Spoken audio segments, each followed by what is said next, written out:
Hello, Bacho. Let's read the given question. The question says, state the Biot-Savart law for the magnetic field due to current carrying element. Use this law to obtain a formula for magnetic field at the center of a circular loop of radius capital R carrying a steady current I. Sketch the magnetic field lines for a current loop clearly indicating the direction of the field.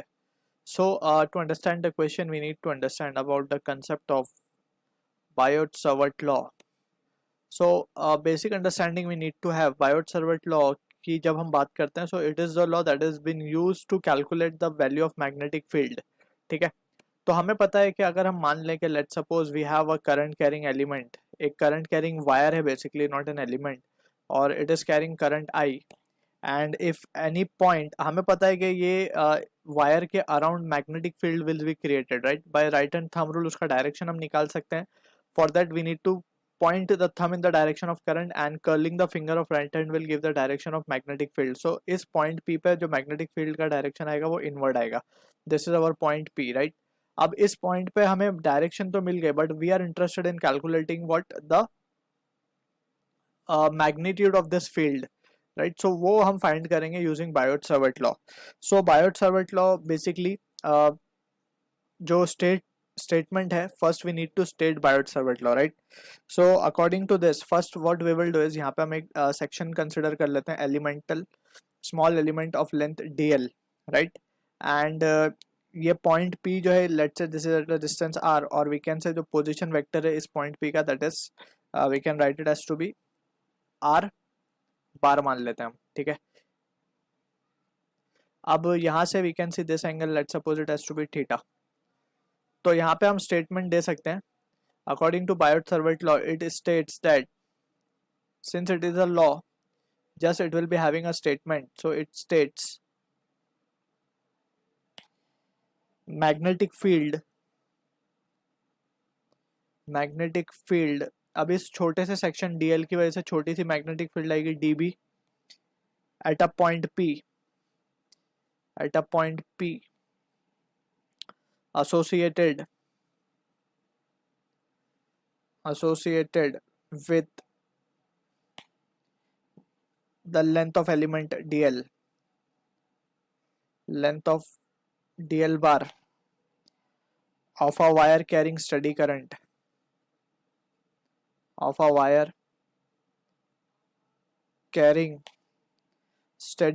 I. So क्या क्या observation हुई, that is what important to us is. So first observation was made as per the law. We can say first it has been observed db bar is directly we can say is perpendicular to both dl, right. ये एक observation made हुई है, means discovered, and also is directly proportional to the current flowing through the wire or the section, we can say dl. And thirdly, db is also proportional to the sine of angle, basically sine theta, where theta is the angle between dl and r bar, हम देख सकते हैं from the figure. ठीक है, and apart from this final जो हम लिख पाएंगे that can be written as db जो है it is inversely proportional to r square. ठीक है, since it is also known as the inverse square law, it follows inverse square law basically. तो यहाँ पे अब हम in all together if we merge it, so we will have db bar can be written as, यहाँ पे हम एक constant डालेंगे that is mu naught by 4 pi, where mu naught is a permeability of free space. ठीक है, ये constant है. अब यहाँ से हम लिख सकते हैं idl sin theta upon r square. ये तो हो गया मैग्नीट्यूड, डायरेक्शन हमने निकाल लिया already, it will be inside the paper. ठीक है ना, तो यहाँ पे हमने क्रॉस लगा दिया है. अब इसका डायरेक्शन हम फ्रॉम द फिगर इसको in terms of purely in terms of vector भी लिख सकते हैं इस तरीके से, mu naught by 4 pi I. इसको हम ऐसे लिख दें तो dl bar cross r bar divided by, क्योंकि यहाँ पे हम क्या लगाते हैं एक basically instead of this we write a unit vector, right. और to be precise r cap हम लगाएंगे in the direction of position vector are bar. So r cap को हम क्या लिख सकते हैं, r upon unit vector is what, the vector upon its magnitude. So vector upon its magnitude means ये नीचे आर क्यूब हो जाएगा. अब dl cross r is what, it is dl r sine theta ही होगा. ठीक है. So dl r sine theta will be giving us the same result as this. ठीक है. सो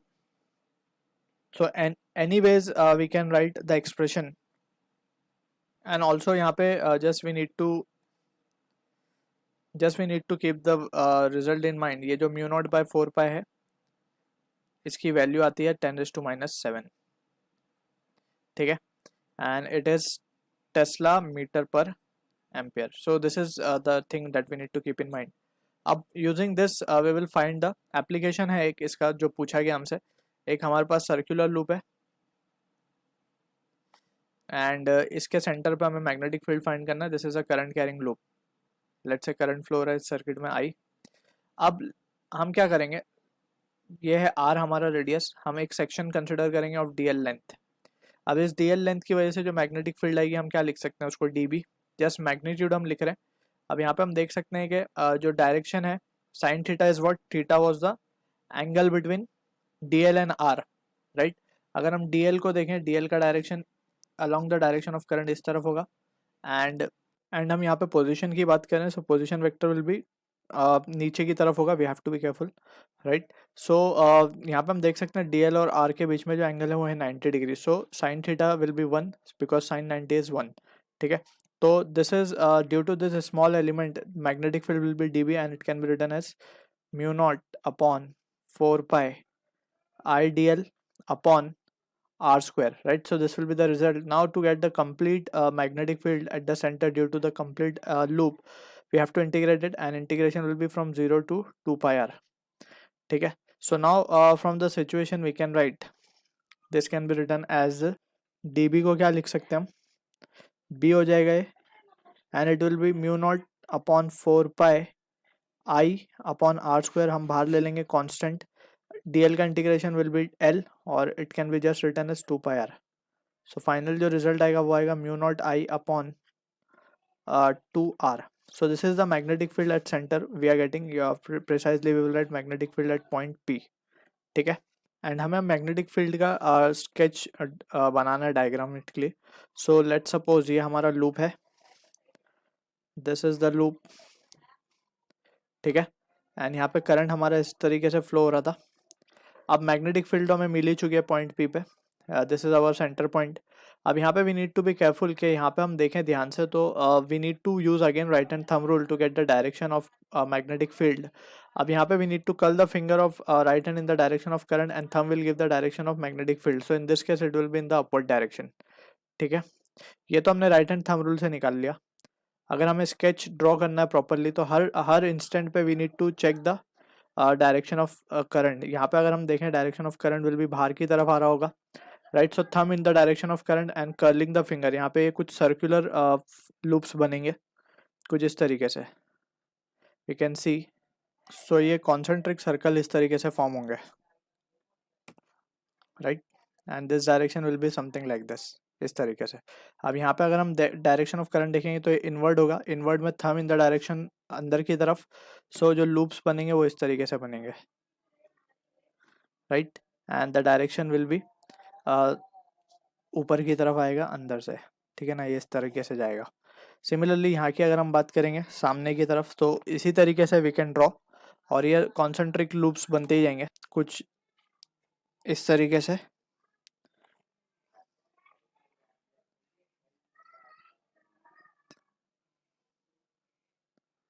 यहाँ पे हम देख रहे हैं ध्यान से तो ये जो थे हमारे बाहर की, तो यहाँ से अंदर से बाहर की तरफ आएंगे तो ये ऊपर की तरफ जाएंगे यहाँ पे, और यहाँ पे भी ऊपर की तरफ, यहाँ पे भी ये ऊपर की तरफ. तो हम देख सकते हैं ऑल टुगेदर जो मैग्नेटिक फील्ड है इट इज ऊपर की तरफ. सो हमने ब्लैक में जो शो किया था वो ऊपर की तरफ है. सो यहाँ पे we can say from this magnetic field जो है it will be in the upward direction. So this is how we can draw the magnetic field line. So I hope you understood the solution. All the best.